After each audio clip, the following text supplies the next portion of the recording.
Het enige wat je nu eigenlijk nog kunt doen is gewoon lekker je rust nemen en misschien een kruisje slaan dat het allemaal goed komt.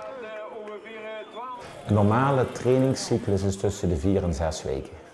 En dan zou je in dit geval in eerste instantie het duurvermogen wat we op peil moeten brengen. En dan ga je daarna je heel specifiek op de bergjes voorbereiden. Zeker voor langere afstanden is het gewoon belangrijk dat je lichaam voldoende energie vrij kan maken. Want op het moment dat we een Amstel Gold gaan fietsen, dan gaat er heel veel bloed, gaat weg uit het maag-darmsysteem, gaat naar je benen. En dat maakt de vertering wel iets moeilijker. Net daarom is oefenen zo belangrijk. Het geldt voor iedereen, maar voor sommigen nog net iets meer. Zeker de mensen die op leeftijd zijn, de mensen met overgewicht, mensen met andere comorbiditeiten als hart- en vaatziekten of hoge bloeddruk, die zullen toch goed moeten luisteren naar hun lichaam. En met name extreme vermoeidheidsklachten of pijn op de borst of mensen die met een ademtekort schieten, ja, dan kun je eigenlijk maar één ding doen en dat is luisteren naar je lichaam.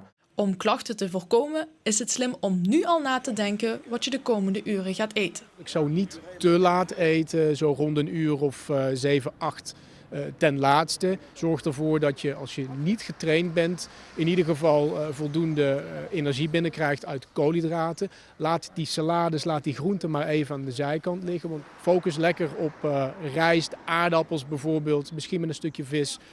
Voor tijdens de rit eet lichte dingen, niet te veel in één keer en drink genoeg water en sportdrankjes. Let op hou je eigen tempo aan, dus laat je niet opjagen door de snelst rijdende in je groep.